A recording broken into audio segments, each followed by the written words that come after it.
لان النهارده لما يجي لي ملفات، جات لي ملفات ابص فيها واشوفها واقراها، الاقي ان في ازمه كبيره بسبب مباراه نهضه بركان المغربي مع الهلال السوداني.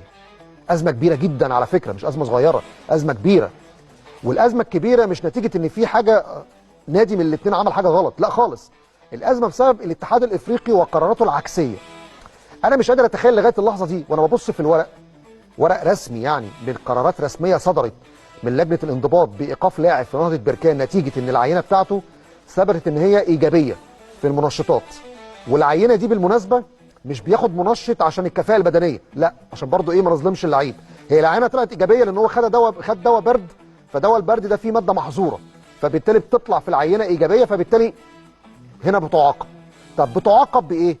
لما ثبت ان العينه ايجابيه، لجنه الانضباط بعد الفحص وكل الاجراءات اللي عملتها قالت اللعيب ده لازم يتوقف ايقاف مؤقت لمده 30 يوم لحين عقد جلسه استماع. خلاص انت طلعت قرارك وقلت الماده دي ماده محظوره، وشرحت وقلت ان اللاعب نفسه اقر بده وتنازل عن انه يعمل او يفتح العينه بيه. يعني ده كله موجود والنادي عارف، فانت وقفت اللعيب امتى؟ يوم 11/3، واللعيب مع نادي المغربي كان عنده مباراه يوم 14/3. ايه اللي حصل من 11/3 ل 13/3 عشان تطلع قرار بتعليق تنفيذ القرار بتاع 11/3؟ ايه الغريب في ده؟ ان انت بتطلع قرار عكس اللي انت اصدرته. طب هل في حيثيات في الفيفا او في الكاف تسمح بده؟ انا عن نفسي دورت ما لقيتش. لان انت في حيثيات القرار بتاع 11 مارس انت قلت وقفته لان ثبت 1 2 3 4 واللعيب اعترف واللعيب اقر واللعيب رفض حتى يفتح العينه بيه.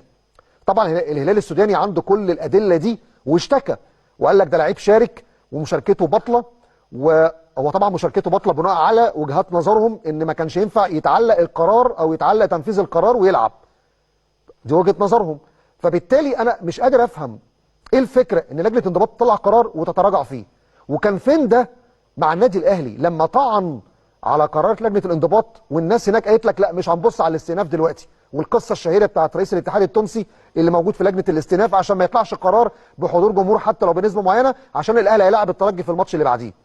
شفتوا تضارب المصالح جاي ازاي؟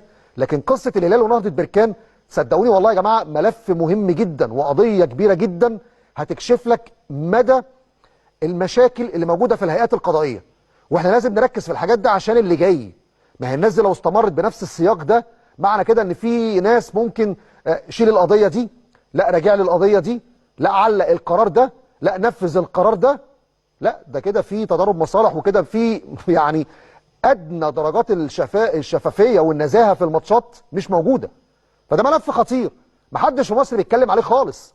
مش معنى ان احنا مش طرف في الموضوع، بس انت عندك اعلام مهتم جدا بالكره الافريقيه، لازم تعرف الناس دي بتشتغل ازاي عشان لما تحصل لك مشكله يبقى عندك فيدباك، يبقى عندك معلومات، يبقى عندك تفاصيل تعرف تقول عليها قبل كده الناس دي بتشتغل غلط، رئيس اللجنه ده لازم يمشي، الهيئات القضائيه دي لازم تتغير.